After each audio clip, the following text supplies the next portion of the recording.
Alors, bonjour Alexandra, Bonjour. tu es là pour nous parler du choix d'accouchement, de ton accouchement qui s'est déroulé en plateau technique il y a ça 2 ans. Comment est-ce que tu avais fait ce choix? Pourquoi le choix du plateau technique?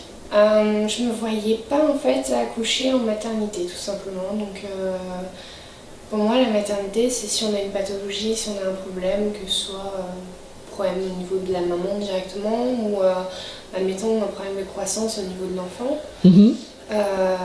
Moi ma fille avait pas de soucis, j'avais pas de problème, donc je me voyais pas être suivie en fait et accoucher dans un hôpital tout simplement, parce qu'une maternité c'est un dérivé d'un hôpital. Oui.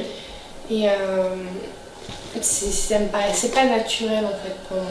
Moi je trouvais ça beaucoup plus logique d'accoucher à domicile que d'accoucher en maternité. Et au final, comment est-ce que tu es passé du domicile au plateau technique? Monsieur. Ah, d'accord. Tu nous expliqueras tout à l'heure ces raisons. C'est-à-dire monsieur? Il avait un peu peur en fait, tout D'accord. simplement. C'est vraiment le premier enfant, les peurs de l'inconnu.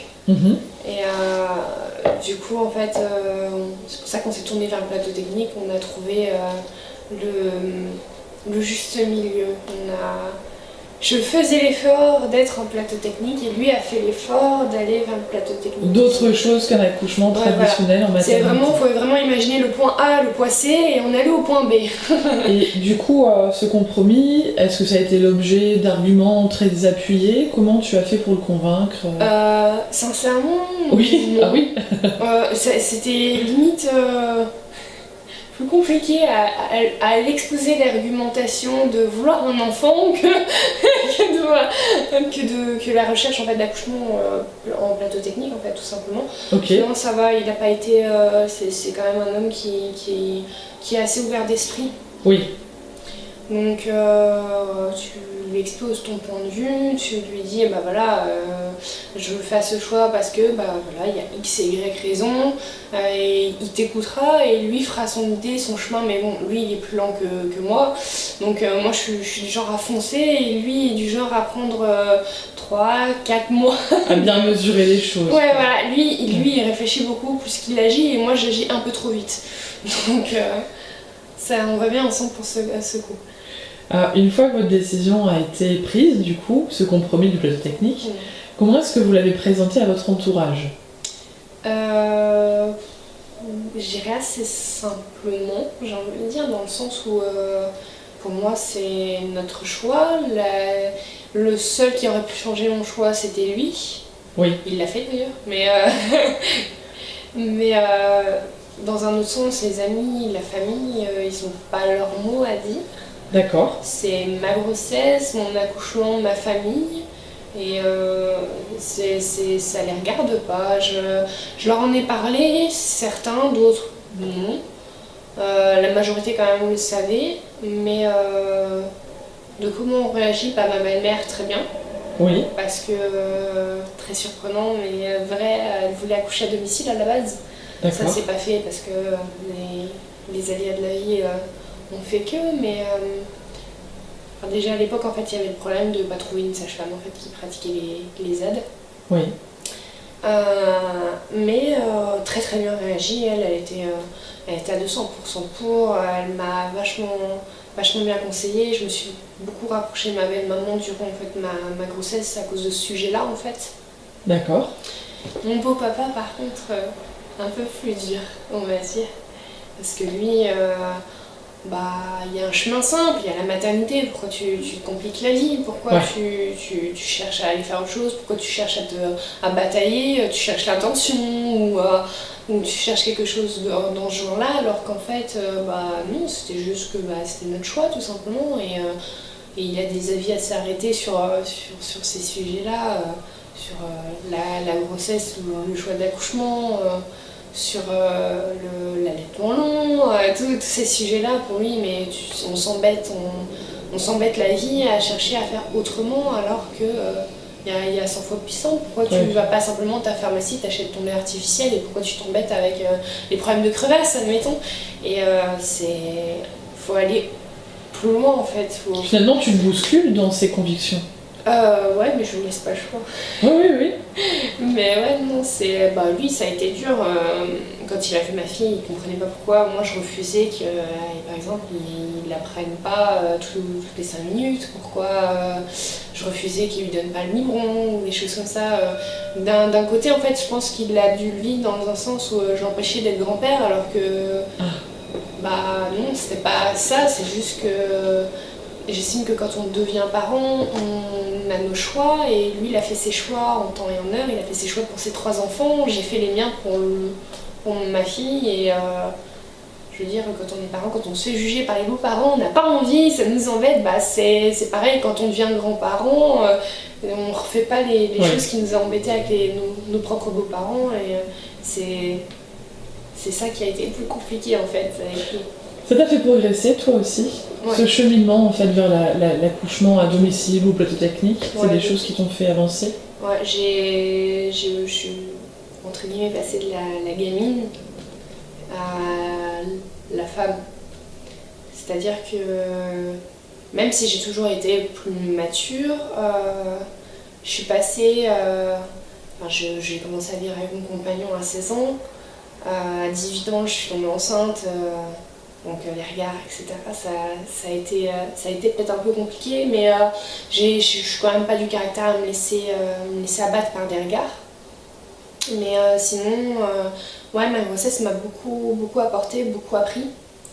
M'a fait m'intéresser à des sujets que j'aurais peut-être pas cherché à creuser avant.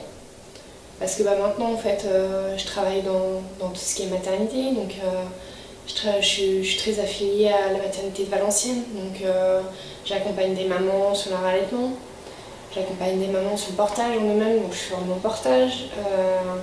J'essaye, je suis très engagée en fait, je pense que mes paroles parlent pour moi, mais je suis quelqu'un de très engagé sur, je dirais pas féministe, mais ce côté féministe dans la maternité. Je suis très pour protéger les droits de la maman, mais pas que, c'est-à-dire du papa aussi, des parents en eux-mêmes, mais aussi de l'enfant. Parce que chacun a le droit de vivre sa parentalité comme il le souhaite, c'est des choses qui n'est pas compliquées à vivre, qui bouleversent aussi les couples, parce que ça on ne le dit pas assez, c'est galère d'être un couple juste après la naissance d'un enfant, même quand c'est le 12e qu'on attend, ce sera le même bouleversement. Mais c'est des choses qu'en fait on a du mal à parler en fait. C'est souvent des sujets tabous en fait, tout simplement. Est-ce que tu as eu des doutes par rapport à l'accouchement et au choix que vous avez fait à un moment donné de ton parcours? Des doutes en eux-mêmes, pas trop. Le seul truc, c'est que j'avais prévenu ma sage-femme. Oui. Je lui ai dit, si jamais pendant le travail, je te supplie pour une péridurale, surtout tu me la donnes pas. D'accord. Parce que faut savoir qu'en plateau technique, en fait, c'est si on demande la péridurale, on peut.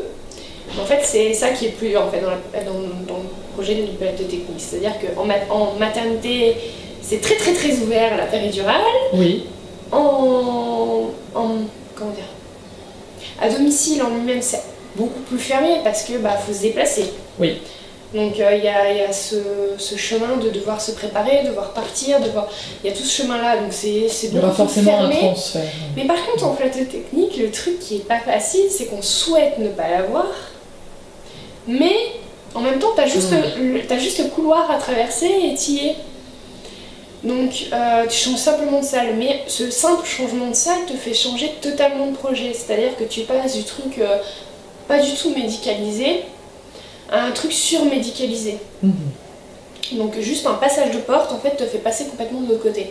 Okay. Et du coup si je prenais la péridurale, ça me faisait changer mon projet de naissance. Donc du coup j'ai prévenu en fait ma sage-femme, je lui ai dit même si j'ai peur à fond, que j'en ai marre, que je suis au bout de ma vie, surtout tu me laisses pas prendre cette péridurale. J'ai dit tu m'en empêches. Je dis si jamais je dois prendre une péridurale, c'est parce que je dois passer en césarienne. Ok.